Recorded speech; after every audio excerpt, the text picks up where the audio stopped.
चलो, potential energy हमने क्या कर लिया, पढ़ लिया है ना। पोटेंशियल एनर्जी पढ़ने के बाद नेक्स्ट हमें पढ़ना है पोटेंशियल। राइट, तो टॉपिक डालना है इलेक्ट्रिक पोटेंशियल। रिप्रेजेंट करेंगे किससे, V से।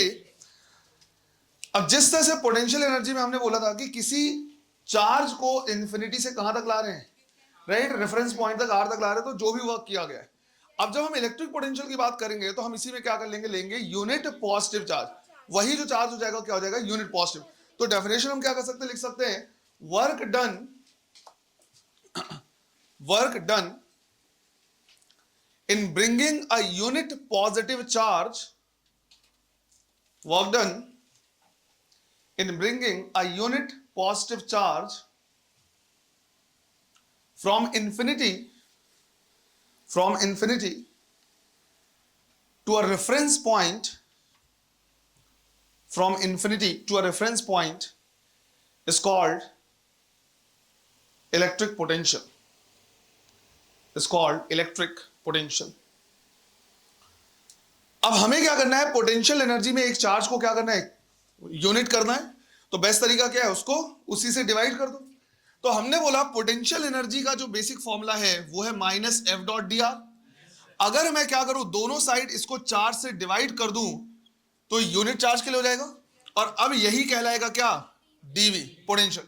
तो हमारे पास फॉर्मूला आ रहा है, या तो डीवी इज इक्वल टू हम लिखे क्या, D U by Q, right, या तो ऐसे लिख सकते हैं, या D U equal to Q DV, एक फॉर्मूला ये। या फिर हम चाहे तो क्या कर सकते हैं, लिख सकते हैं डीवी इक्वल टू, हमारे पास फॉर्मूला है minus F by Q into D R, और फोर्स डिवाइड बाई चार्ज को इलेक्ट्रिक फील्ड लिखा जा सकता है।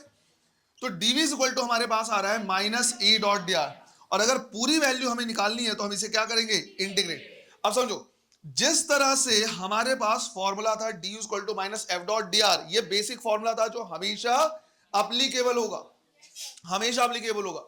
बट फोर्स बदलता जाता था तो पोटेंशियल एनर्जी को लिखने का तरीका बदल रहा था। एज वेल एज जब हम क्या करते, लिमिट बदल रहे थे, हाइपोथेटिकल क्वेश्चन दे रहा था तो भी आंसर बदल रहे थे। बिल्कुल उसी तरह से ये जो फॉर्मूला हमारे पास है वो क्या है, पोटेंशियल का बेसिक फॉर्मूला है minus E dot D are.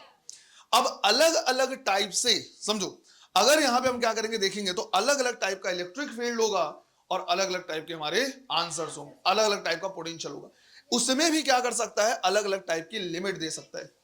अब एक चीज क्या करना है, समझना है कि यहां पे हम चाहें तो इसी को क्या कर सकते हैं, लिख सकते हैं E is equal to minus DV by D R, जहां से हमने क्या किया था, इसका यूनिट निकाला था वोल्ट पर मीटर, क्योंकि पोटेंशियल का जो यूनिट होगा वो क्या हो जाएगा, वोल्ट। तो यहां से इलेक्ट्रिक फील्ड का एक फॉर्मूला हमने वो लिखा था, यूनिट लिखा था वोल्ट पर मीटर, वो यहीं से आता है। एक और चीज समझना है, वो ये कि जो इलेक्ट्रिक फील्ड है और रेडियस को भी हम ऐसा वेक्टर क्वांटिटी क्या कर सकते हैं, ले सकते हैं, या डिस्टेंस को वेक्टर की तरह ले सकते हैं। तो इसका जो ये है रिजल्टेंट है वो कैसा है, डॉट प्रोडक्ट है। और डॉट प्रोडक्ट का जो रिजल्टेंट होता है वो क्या होता है, स्केलर क्वांटिटी। तो जो पोटेंशियल होता है वो हमारे पास कैसी क्वांटिटी है, एक स्केलर क्वांटिटी होती है। मतलब ये है कि हमें कभी कोई डायरेक्शन देखने की जरूरत नहीं पड़ेगी। पोटेंशियल पॉजिटिव भी हो सकता है, नेगेटिव भी हो सकता है। चार्ज पॉजिटिव है तो पॉजिटिव पोटेंशियल, और नेगेटिव है तो नेगेटिव पोटेंशियल। हमें सिर्फ ये देखना है कि भाई वहां पे नेट पोटेंशियल कितना है। अगर एक चार्ज की वजह से 10 वोल्ट है और दूसरे चार्ज की वजह से माइनस 5 वोल्ट है तो हम नेट बोल देंगे 5 वोल्ट है। कौन से डायरेक्शन में है, किस डायरेक्शन में, कुछ भी देखने की जरूरत नहीं है। अगर यहां पे देखा जाए तो सीधा सीधा हम क्या कर सकते हैं, इस फॉर्मूले को यूज कर सकते हैं। बट अगर इलेक्ट्रिक फील्ड किसके फॉर्म में दिया है, वेक्टर के फॉर्म में दिया है, तो हमको इसको वेक्टर के फॉर्म में सॉल्व करना पड़ेगा। तो हम इसी को कर रहे हैं कि अगर ऐसा हुआ कि भाई इलेक्ट्रिक फील्ड दिया हुआ है ई x I cap plus E Y J cap plus E Z K cap, work done में किया था हमने इस तरह से, राइट। फोर्स अगर वेक्टर के फॉर्म में दे दे तो हमें डी आर को भी वेक्टर के फॉर्म में लिखना पड़ेगा, D X I cap D Y J cap plus D Z K cap, और फिर हम लिखेंगे DV is equal to, minus तो हर जगह रहेगा ही रहेगा, तो माइनस हम लिख सकते हैं E X D X, right, इसका integration minus E Y D Y and minus E Z D Z. अगर लिमिट भी दे दे तो यहां पे लिमिट हमें पुट करना है from x1 to x2, from y1 to y2 and from z1 to, तो वेक्टर के फॉर्म में अगर कभी देगा तो इस तरह से हमको क्या करना है, सॉल्व करना है। x को x के साथ, y को y और z को z के साथ। अगर कोई वैल्यू नहीं गिवन है तो वो टर्म कितना हो जाएगा, जीरो हो जाएगा। अब एक चीज समझ में आ गया कि बेसिक फॉर्मूला है जो हमेशा एप्लीकेबल होगा। अब इलेक्ट्रिक फील्ड हमने अलग अलग पढ़ा हुआ है, पहले तो बात कर लेते हैं कि अपन जो पढ़ा हुआ है स्फीयर के लिए एक आउटसाइड और एक इनसाइड। अब हमने ये बोला कि यार आउटसाइड में इलेक्ट्रिक फील्ड सबके लिए क्या होता है, सेम होता है। मतलब चाहे किसी भी टाइप का स्फीयर ले ले, इनफैक्ट एक पॉइंट चार्ज ले ले, तो उन सबके लिए आउटसाइड में इलेक्ट्रिक फील्ड सेम होता है। तो अगर मैं पॉइंट चार्ज की बात कर लूं या फिर आउटसाइड द स्फीयर, और यहां पे स्पेसिफाई करने की जरूरत ही नहीं मुझे कि किस टाइप का स्फीयर, किसी भी टाइप का, तो इन सब के लिए जब हम इलेक्ट्रिक फील्ड क्या करते हैं, लिखते हैं, तो लिखते हैं क्या, K Q divide by R square. Formula electric field का सेम है, मतलब पोटेंशियल का फॉर्मूला भी क्या होना चाहिए, सेम होना चाहिए। तो डीवी इक्वल टू हम लिखेंगे minus E dot D R, और ई की जगह पे K Q divide by R square into D R. तो ये बिल्कुल वैसे ही जैसे कल हमने पोटेंशियल एनर्जी के लिए किया है। पोटेंशियल जी में सेम डेरिवेशन था, बस एक्स्ट्रा चार्ज और था, मतलब इसका भी आंसर सेम आएगा। एक चीज ध्यान रखना है, वो आंसर तब आएगा जब हम यूनिवर्सल स्टैंडर्ड लेके चलेंगे। और यूनिवर्सल स्टैंडर्ड क्या है कि जब आर की वैल्यू इन्फिनिटी है तो पोटेंशियल कितना ले रहे हैं, जीरो, और किसी रेफरेंस पॉइंट पे हम क्या कर रहे हैं, निकाल रहे हैं। तो इसको अगर हम सॉल्व करेंगे तो पोटेंशियल का फॉर्मूला क्या आ जाएगा, K Q divide by are, वही आएगा। तो डेरिवेशन ऑलरेडी किया हुआ है, ये आ जाएगा K Q divide by are, जहां पे आर क्या करना है, पॉइंट चार्ज से डिस्टेंस लेना है, या अगर स्फीयर है तो उसके सेंटर से डिस्टेंस लेना है। इसी तरह से फिर इनसाइड द स्फीयर देखा था।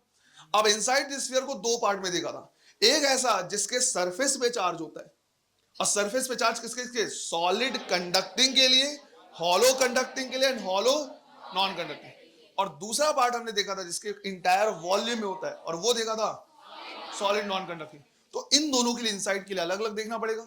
तो यहां पे हम क्या कर रहे हैं, पहले देख रहे हैं इनसाइड क्या क्या कंडीशन ले सकते हैं, solid conducting, hollow conducting and hollow non conducting. तो मैंने यहां पे सिर्फ लिख दिया हॉलो स्फीयर, क्योंकि हॉलो कंडक्टिंग हो चाहे नॉन कंडक्टिंग हो, दोनों ही केस हो जाएगा।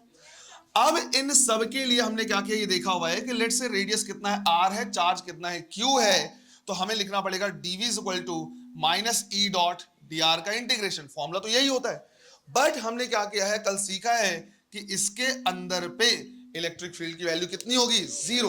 अगर इलेक्ट्रिक फील्ड की वैल्यू यहां मैं जीरो कर दूं तो डीवी की वैल्यू भी जीरो, और चेंज इन पोटेंशियल जीरो तब होगा जब पोटेंशियल की वैल्यू क्या होगी, कांस्टेंट। क्वेश्चन पूछता है इस कांस्टेंट की वैल्यू कितनी, हाँ कांस्टेंट है बट कितना, तो हम बोलते हैं ये कांस्टेंट बिल्कुल वही होगा जो पोटेंशियल होगा एट सरफेस, सरफेस में जो पोटेंशियल होगा। तो अंदर से लेके बाहर तक हर जगह पे पोटेंशियल सेम होगा, और वो वही जो सरफेस पे होगा।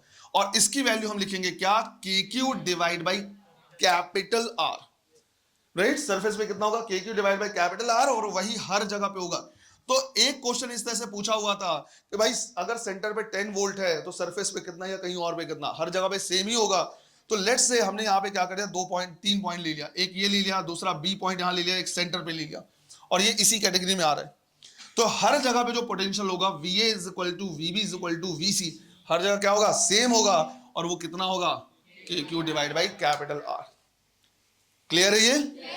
एकदम जो पोटेंशियल, जो वर्क डन के लिए फॉर्मूला पढ़ा है, जो पोटेंशियल एनर्जी के लिए पढ़ा है, उसी टाइप का हमारे पास आ रहा है पोटेंशियल के लिए। सिमिलैरिटीज अगर समझोगे, ये पता चलेगा कि हाँ भाई जो हमने पढ़ा हुआ है बिल्कुल उसी तरह से रिलेटेड है, तो आसानी से बन जाएगा।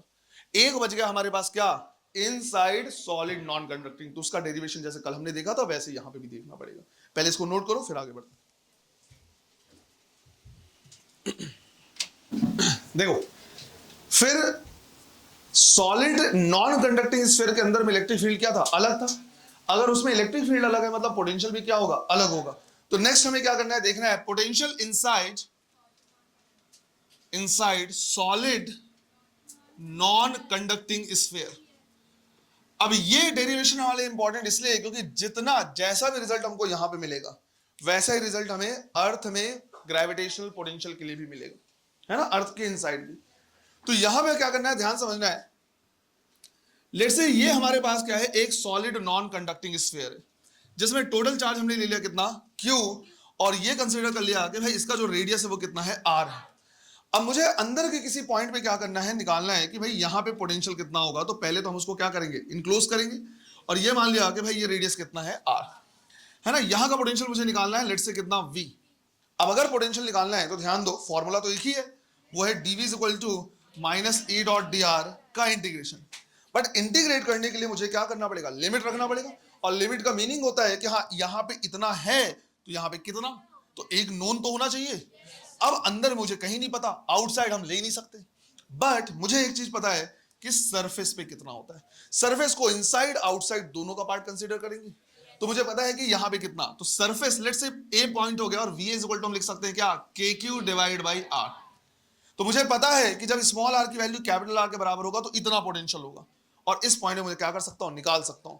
तो लिमिट जब हम क्या करेंगे, पुट करेंगे, तो हम लिखेंगे डी आर चेंज हो रहा है, राइट, डी आर चेंज हो रहा है, तो हम लिखेंगे DV is equal to minus, अच्छा इलेक्ट्रिक फील्ड का फॉर्मूला इनसाइड में कितना, K Q divide by R cube into small R multiplied by D R, यही है, राइट। अब आर की वैल्यू जब कैपिटल आर के बराबर है, मतलब सरफेस पे, तो पोटेंशियल कितना है, वीए के इक्वल। बाद में हम वैल्यू पुट करके बार बार वीए वो नहीं लिखेंगे। और जब स्मॉल आर होगा तो हमें क्या करना है, निकालना है, तो हमने यहां पे कंसीडर कर लिया क्या, वी। लेफ्ट हैंड साइड का इंटीग्रेशन क्या आ जाएगा, right, V minus VA. Right hand side में minus K Q divide by R cube बाहर आ जाएगा, तो minus K Q divide by R cube बाहर आ गया। स्मॉल आर का integration R square by two, तो ये हो गया R square by two, limit from capital R to small R. तो यहां लिखेंगे minus K Q divide by two R cube, और लिमिट पुट करेंगे तो R square minus capital R square. एक काम करते हैं, माइनस को अंदर मल्टीप्लाई कर देते हैं।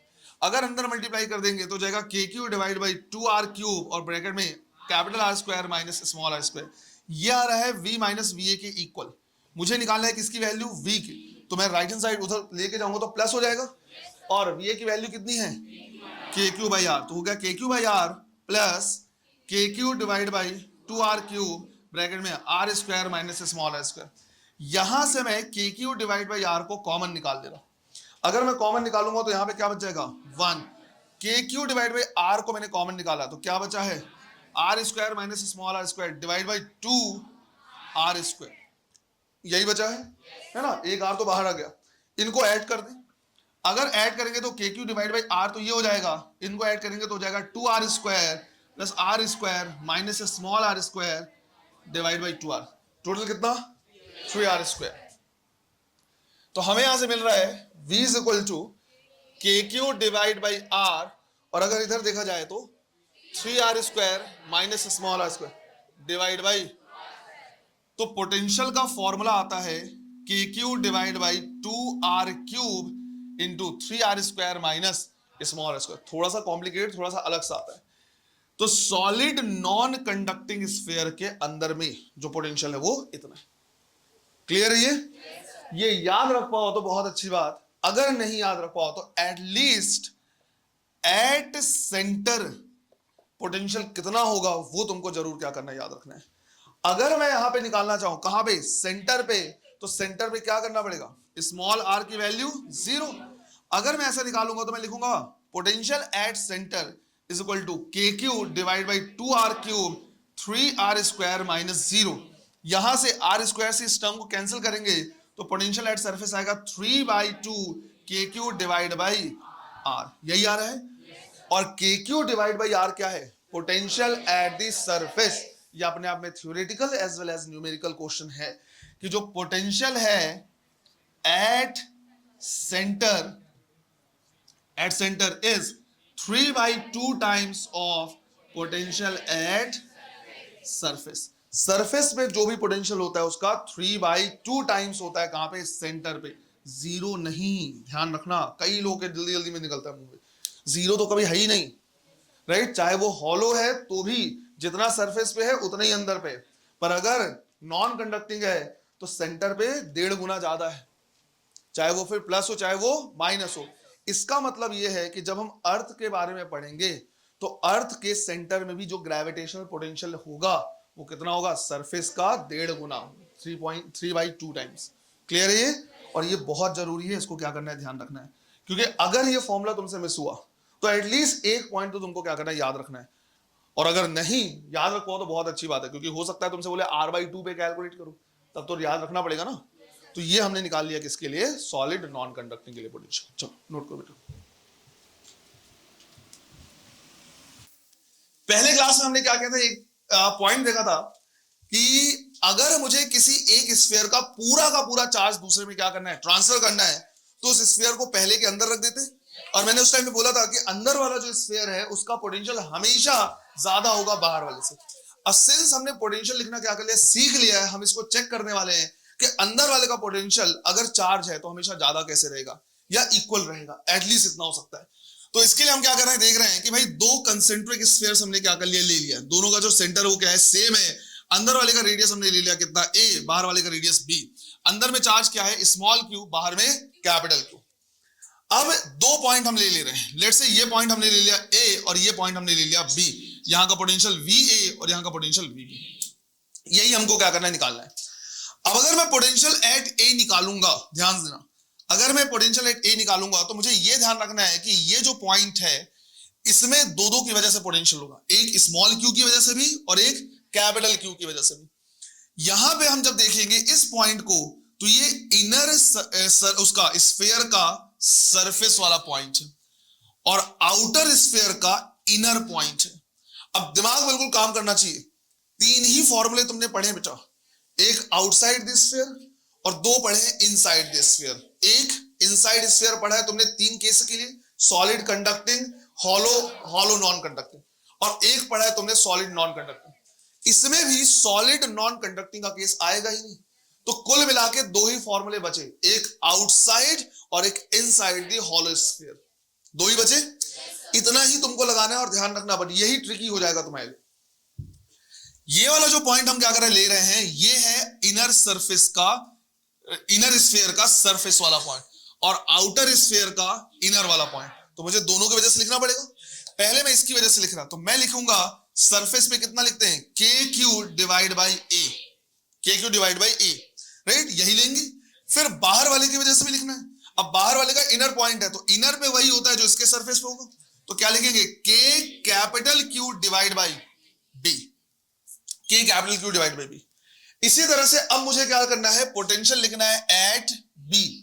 अब ये जो B पॉइंट है वो इनर स्फीयर के लिए आउटर पॉइंट है और आउटर स्फीयर का सरफेस वाला पॉइंट है।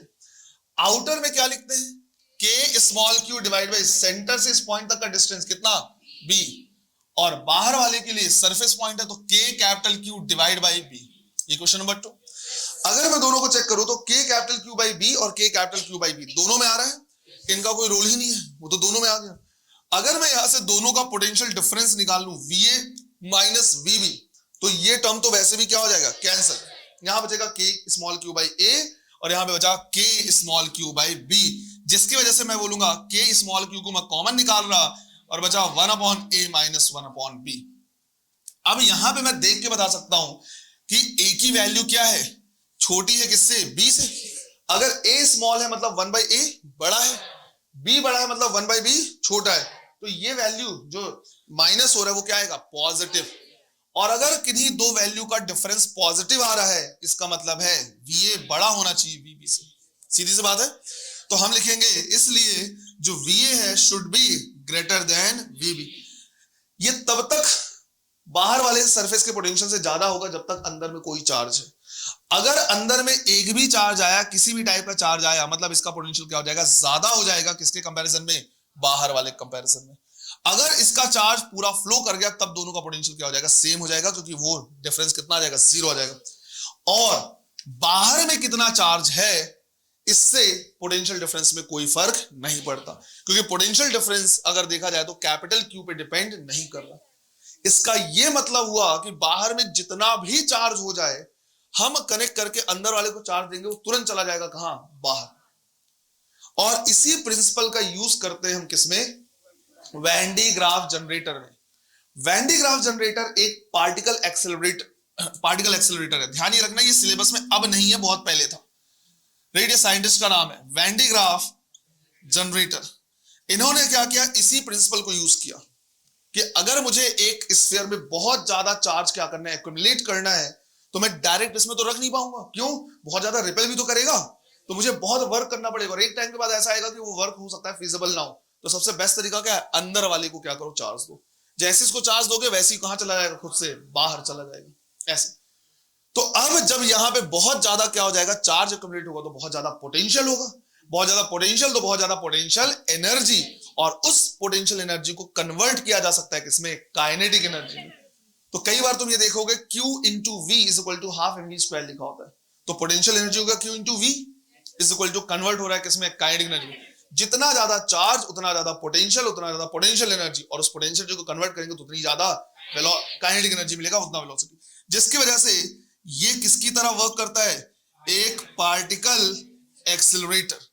अगर फिजिक्स में न्यूज वगैरह तुम कभी कभार देखते हो, शुरू में क्या क्या एक्सपेरिमेंट चल रहे हैं, तो तुमने शायद पार्टिकल एक्सेलरेटर का टर्म सुना होगा, सुना है का टर्म, या टीवी सीरीज वगैरह भी अगर तुम देखते होगे, इधर उधर कभी भी तुमने कुछ देखा, फ्लैश वगैरह ही अगर तुमने देखा होगा तो तुमने नाम सुना होगा पार्टिकल एक्सेलरेटर, थोड़ा सा भी, या तो टीवी सीरीज अगर तुमने देखा होगा या न्यूज थोड़ा मोड़ा पढ़ा होगा तो ये जरूर तुमने सुना होगा। कई टाइप के पार्टिकल एक्सेलरेटर होते हैं, राइट, कई टाइप के पार्टिकल एक्सेलरेटर होते हैं। एक पार्टिकल एक्सेलरेटर हम और पढ़ने वाले हैं जब हम पढ़ेंगे कहां पे, मैग्नेटिक इफेक्ट ऑफ करंट, क्या नाम उसका, साइक्लोट्रॉन, वो भी पार्टिकल एक्सेलरेटर है। कई एक्सपेरिमेंट फिजिक्स में ऐसे चल रहे हैं जिसमें हमें चार्ज पार्टिकल को बहुत ज्यादा वेलोसिटी तक ले जाना होता है। हम कोशिश ये कर रहे हैं, जो अभी स्ट्रिंग थ्योरी चल रही है, स्ट्रिंग थ्योरी का नाम सुना है, सबसे मॉडर्न थ्योरी जो एक्स्ट्रा डायमेंशन पे वर्क कर रहा है, कि हमारे यहां से 4 डायमेंशन नहीं, अभी तक हम 4 डायमेंशन लेके चलते थे, एक्स वाई जेड और टाइम, ये बोला जा रहा है कि टोटल 11 डायमेंशन है। तो जो एक्स्ट्रा डायमेंशन है इसकी थ्योरी पे वर्क चल रहा है किसमें, स्ट्रिंग थ्योरी नाम से। तुम बिलीव नहीं करोगे, स्ट्रिंग थ्योरी जो टर्म है एनसीईआरटी में लिखा हुआ है, क्योंकि मैं जब एनसीईआरटी पढ़ता था उस टाइम में मुझे ये सब स्ट्रिंग थ्योरी वगैरह के बारे में नहीं पता था। ये तो बाद में अब लेटेस्ट में इतने न्यूज और इतने सारे क्या बोलते हैं मूवीज और इतने सारे ये बिग बैंग थ्योरी वगैरह जो क्या बोलते हैं टीवी सीरीज है, इन सब में इतने बार मेंशन हुआ, तब मुझे पता चला हाँ ये कुछ है। फिर जब मैं एक बार एनसीईआरटी रीड करता तो मुझे पता चला एनसीईआरटी में टर्म लिखा हुआ स्ट्रिंग थ्योरी, जो आज का सबसे मॉडर्न वो चल रहा है। इसमें एक्स्ट्रा डायमेंशन के बारे में क्या है, खोज की जा रही है कि एक्स्ट्रा डायमेंशन है, उसको वो कर रहे हैं, चेक कर रहे हैं। तुमने मूवी अगर इंसेप्शन देखी होगी, मुझे काफी भरोसा है कि तुमने मूवी नहीं देखी होगी, मुझे पता है तुम कबीर सिंह वाले हो और आशिकी 1 2 3 है ना, वो देख के समझ में आता तुम तो अगर तुमने वो मूवी भी देखी होगी तो तुमसे समझ में आएगा एक्स्ट्रा डायमेंशंस होते हैं और ये सारी चीजें जो है बहुत अलग अलग डायमेंशंस, राइट। तो उसमें थ्योरी चल रही है और उसके लिए कई रिसर्च चल रहे हैं जिसमें चार्ज पार्टिकल की स्पीड को स्पीड ऑफ लाइट के आसपास लाया जाता है। स्पीड ऑफ लाइट तक अचीव नहीं कर सकते पर 1% 2% ऑफ स्पीड ऑफ लाइट लाया जा सकता है। और ये कई बार एक्सपेरिमेंट में एक बार मिला कि जब पार्टिकल को क्या करा रहे, घुमा रहे हैं, तुमने या तो क्या ही सुने होगे तुम, लार्ज हेड्रॉन कोलाइडर वगैरह का नाम तुमने अगर सुना होगा, LHC, ये सारे नए एक्सपेरिमेंट चल रहे हैं फिजिक्स में जो एक्चुअल है, राइट। तो उसमें जब उसको बार बार घुमाया गया तो स्पीड जब इसकी बढ़ती गई तो थोड़ी देर के बाद वो पार्टिकल गायब हो गया। तो ये थ्योराइज किया गया कि हो सकता है वो पार्टिकल एक्स्ट्रा डायमेंशन में चला गया, अपर डायमेंशन में चला गया होगा, जहां पे हम उसको नहीं देख सकते। किसी दिन बात करेंगे अपर जो एक्स्ट्रा डायमेंशन वाली बात है। वो एक्स्ट्रा डायमेंशन की जो चीजें हैं वो कहीं ना कहीं हमारे जो पुराने पंचतंत्र की कहानियां हैं और इस तरह से वहां भी मेंशन है। जाने अनजाने में ये चीजें पहले से बहुत पहले से है। कभी हम बात करेंगे कि क्या होता है एक्स्ट्रा डायमेंशन, क्या चीजें। और ये सिर्फ साईफाई नहीं, इनमें एक्चुअली वर्क चल रहा है और कई प्रूफ भी मिले हुए हैं, कई प्रूफ मिले हुए हैं, है ना, इस तरह की चीजें। तो वैन डी ग्राफ जनरेटर अपने आप में क्या है, पार्टिकल एक्सेलरेटर। भले इसको सिलेबस से हटा दिया गया है बट ये अभी भी क्या है, हमारे सिलेबस की चीज है, सीधी सीधी। समझ में आया? अगर अंदर में चार्ज है तो अंदर का पोटेंशियल हमेशा ज्यादा होगा किससे, बाहर से। और अगर हम इसको कनेक्ट करेंगे तो पूरा चार्ज कहां चला जाएगा, बाहर चला। क्लियर है ये? चलो इसको भी करो।